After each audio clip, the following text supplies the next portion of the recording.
নমস্কার, আপনারা দেখছেন গ্লোব টিভি, সবার পাশে সবার সাথে। গ্লোব নিউজ নিয়ে এখন আমি সুপর্ণা রয়েছি আপনাদের সঙ্গে। এক নজরে দেখে নেব আজকের বিশেষ বিশেষ খবর। স্বরূপনগরে তৃণমূলের গোষ্ঠীদ্বন্দ্ব, অমিত শাহের পদত্যাগের দাবি কংগ্রেসের, মনমোহন সিংকে শ্রদ্ধা জানালেন মেয়র, দুর্গাপুরের কোক ওভেন থানার পুলিশের সাফল্য, জলপাইগুড়িতে প্রমোটার রাজ।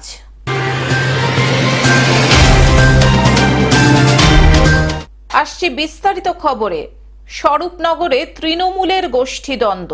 উত্তর 24 পরগনার বসিরহাট মহকুমার স্বরূপনগর ব্লকের বাঁকড়া গোকুলপুর গ্রাম পঞ্চায়েতের আজিজিয়া হাই মাদ্রাসার নির্বাচন আগামী 29 ডিসেম্বর রবিবার। অন্য দলের হয়ে কোনো না তো তৃণমূলের ব্লক সভাপতি এবং জেলার মাইনরিটির সভাপতি ইমরান হোসেনকে সঙ্গে নিয়ে আমরা তৃণমূলের হয়ে প্রার্থী নমিনেশন আমরা বড় বাঁকড়া আজিজিয়া হাই মাদ্রাসা জমা দিয়েছিলাম। 18টা সিটের মধ্যে তৃণমূল কংগ্রেস 6টি সিটে প্রার্থী দিয়েছে। বাকি 6টি সিট তৃণমূলের 2 জন মেম্বার, 3 জন সিপিআই, নির্দল 1 জন, আর একটি প্যানেল যেখানে আইএসএফ, বিজেপি নির্দল রয়েছে। গত দুবারের আজিজিয়া হাই মাদ্রাসার নির্বাচনে তৃণমূল কংগ্রেস পরিচালন সমিতিতে জিতে রয়েছে। এই নিয়ে ইতিমধ্যে রাজনৈতিক উত্তেজনা ছড়িয়েছে বাঁকড়া গোকুলপুর গ্রামে। এখন পশ্চিমবঙ্গে গণতন্ত্র এখন আর নেই। কোথায় নির্বাচন হবে, কোথায় নির্বাচন হবে না, ইয়ার ওই নির্বাচন কমিশন কিংবা সেখানকার বোর্ড আর নির্ধারণ করে না। এখানকার তৃণমূলরাই নির্ধারণ করে।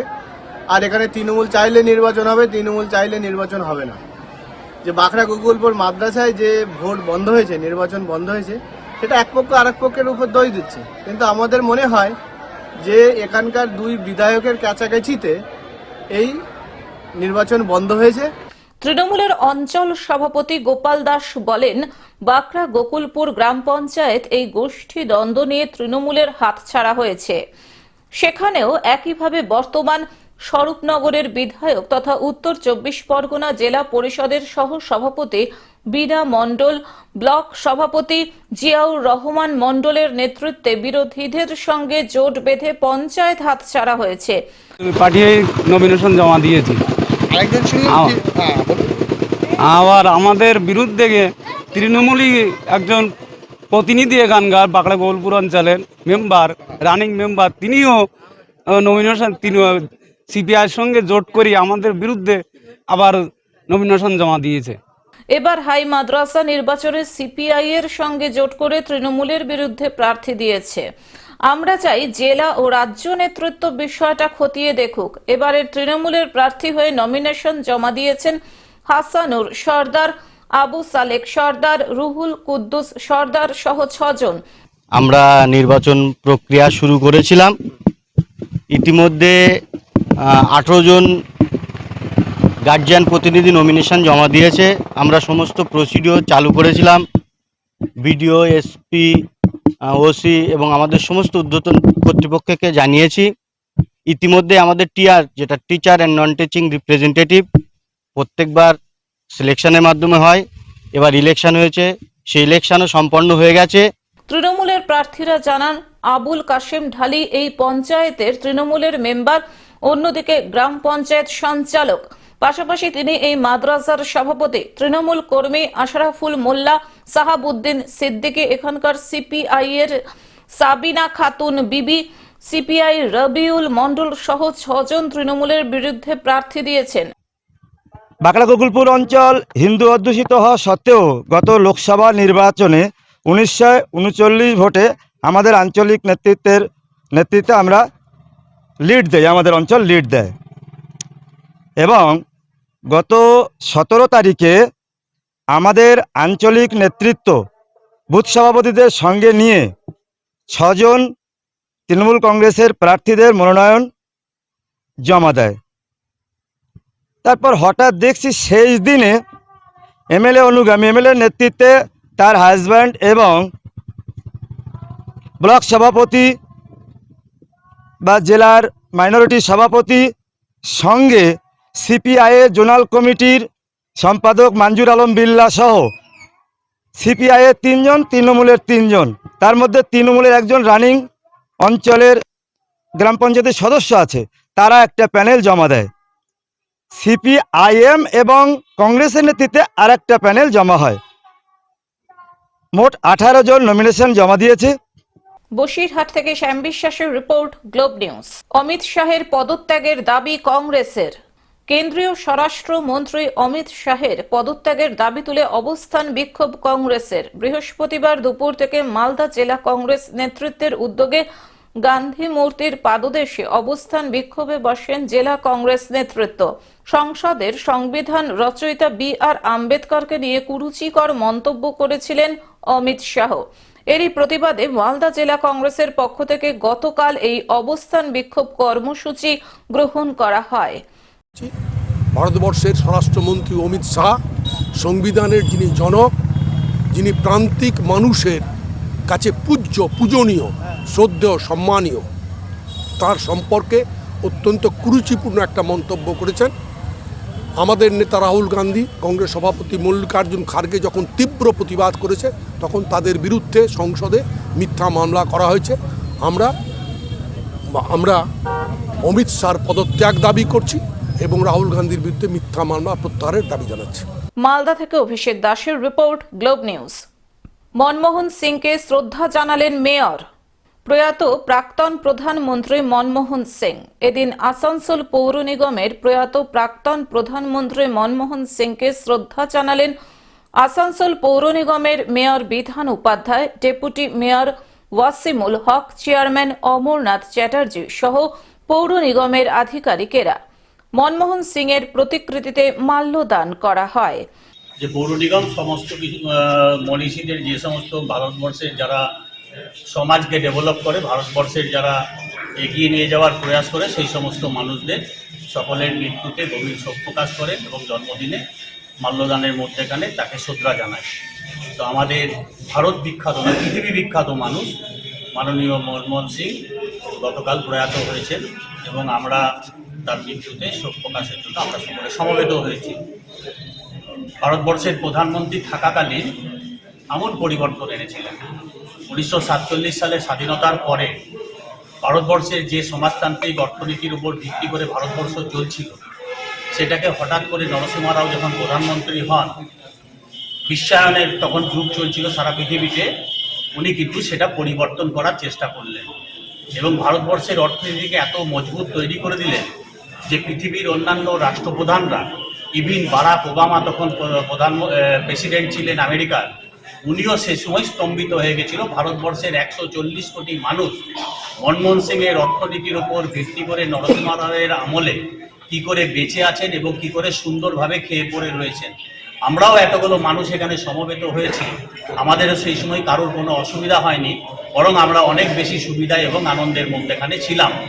বারাক ওবামা শপথ গ্রহণের পরেই উনি সিদ্ধান্ত গ্রহণ করলেন যে বিদেশ সফরে বেরোবেন এবং প্রথম বললেন ভারতবর্ষে আমি যাব এবং ভারতবর্ষে গিয়ে মনমোহন সিংয়ের সঙ্গে দেখা করে এবং নরসিংহ রায়ের সঙ্গে দেখা করবেন এবং ভারতবর্ষ কিসের ওপর, কোন অর্থনীতির ভিত্তির ওপর তৈরি হয়ে আছে যে এখানকার মানুষরা এরকম রয়েছে।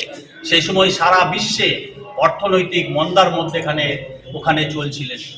আমরা প্রণব মুখার্জির সঙ্গেও মনমোহন সিংয়ের যে রিলেশন, প্রধানমন্ত্রী থাকাকালীন নরসিংহ রাও যেরকমভাবে ভারতবর্ষকে তৈরি করেছিলেন এবং যার কারিগর ছিলেন আমাদের মনমোহন সিং, আমরা দেখেছি সেই সময় যারা আইএস অফিসার ছিলেন, আইপিএস অফিসাররা ছিলেন, তারা প্রত্যহ ক্লাস নেবার জন্য সেখানে যেতেন এবং ওয়ার্ল্ড ব্যাংক এক্সিকিউটিভ কমিটিতেও উনি সেই সময় নিযুক্ত হয়েছিলেন এবং ভারতবর্ষের গভর্নর ছিলেন। আপনারা দেখেছেন প্রত্যেকটি ভারতবর্ষের টাকার উপরে ওনার সই থাকতো এবং আমরা গর্ববোধ করতাম যে মনমোহন সিংয়ের মতন একজন সাধারণ মানুষ কিভাবে এত শক্ত এবং দৃঢ় মনোভাব নিয়ে ভারতবর্ষকে গড়ার তৈরি করছেন এবং ভারতবর্ষ যে ভিত্তির উপর তৈরি হয়েছিল আজও কিন্তু সেই অর্থনীতির উপর ভিত্তি করেই কিন্তু চলছেন। আজকে সময় এসেছে সেই সমস্ত অর্থনীতিগুলোকে আরও দৃঢ়ভাবে থাকার জন্য আমাদের এখান থেকে বিভিন্ন রকমভাবে আওয়াজ তোলার। আসানসোল থেকে সৌমিত্র গাঙ্গুলির রিপোর্ট, গ্লোব নিউজ। দুর্গাপুরের কোক ওভেন থানার পুলিশের সাফল্য। গোপন সূত্রে কোক ওভেন থানার পুলিশ খবর পেয়ে দুর্গাপুরের কোক ওভেন থানার অন্তর্গত ক্ষুদিরাম কলোনি এলাকার দুর্গা মন্দির সংলগ্ন উজ্জ্বল পরমাণিক নামে এক ব্যক্তিকে গ্রেফতার করে। বুধবার সন্ধ্যায় ডিসিপি পূর্ব অভিষেক গুপ্তা সাংবাদিক সম্মেলন করে জানান, গোপন সূত্রে খবর পেয়ে পুলিশ হানা দেয়। অভিযুক্তের কাছ থেকে 60টি মোবাইল, 16টি বাইক উদ্ধার করে পুলিশ। আমাদের একটা বড় রিকভারি হয়েছে।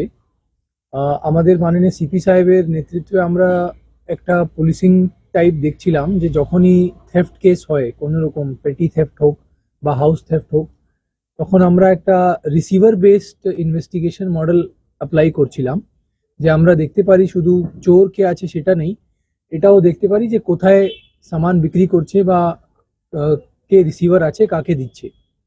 তো ওই মডেল অফ ইনভেস্টিগেশনে আমরা একটা ভালো আজকে রিকভারি কোক ওভেন থানা করেছে, যেটাতে আমরা প্রায় 60খানা মোবাইল ফোন এবং 16খানা টু হুইলার, যেটাতে স্কুটি আছে, বাইক আছে, সেটা আমরা পেয়েছি।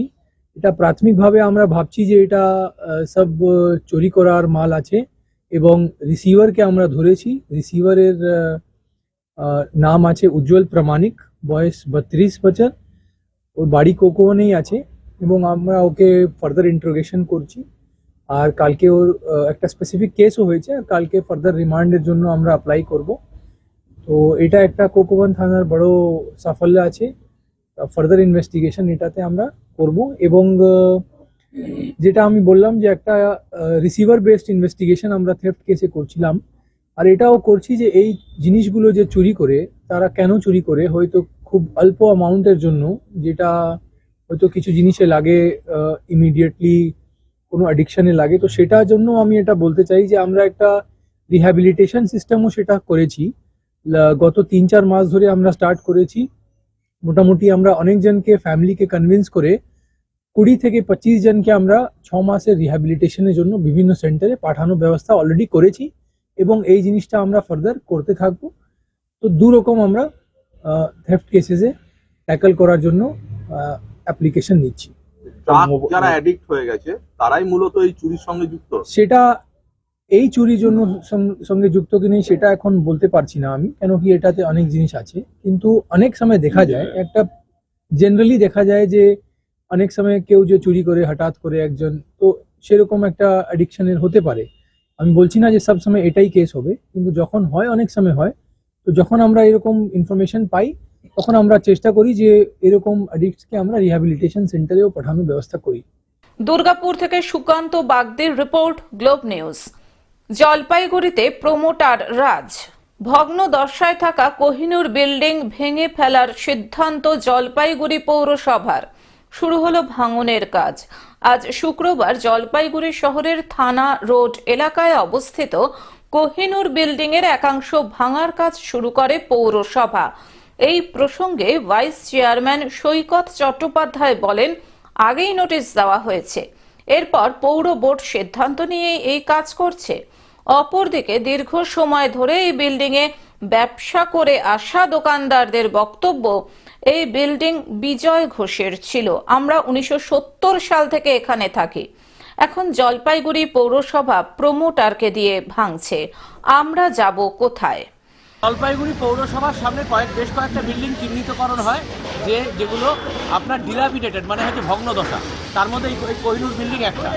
এই জলপাইগুড়ি পৌরসভা তার বোর্ড অফ কাউন্সিলার্সের মিটিংয়ে রেজলিউশন নিয়েছে। তার আগে এক্সিকিউটিভ ইঞ্জিনিয়ার এমইডি নিজে এখানে সরেজমিনে এটাকে ইন্সপেকশন করে, এবং তার আগে জলপাইগুড়ি পৌরসভার ইঞ্জিনিয়াররা করেছে। সবার রিপোর্টে পুরো বিল্ডিং ভগ্নদশা, যে কোনো সময় ভেঙে পড়তে পারে, প্রচুর মানুষের ক্ষয়ক্ষতি হতে পারে, মৃত্যু হতে পারে। তাই পৌরসভার তরফ থেকে আজকে পুরো বিল্ডিং ভাঙা হচ্ছে। এক্সিকিউটিভ ম্যাজিস্ট্রেট উপস্থিত রয়েছেন, পুলিশ প্রশাসন। এরপরে কি করা হবে? এখানে কি করা হবে? আপনাদের ভাঙা হচ্ছে সব। জলপাইগুড়ি থেকে সায়ন সেনের রিপোর্ট, গ্লোব নিউজ। আজকের মতন গ্লোব নিউজ এখন এই পর্যন্তই। দেখতে থাকুন গ্লোব টিভি, সবার পাশে সবার সাথে। নমস্কার।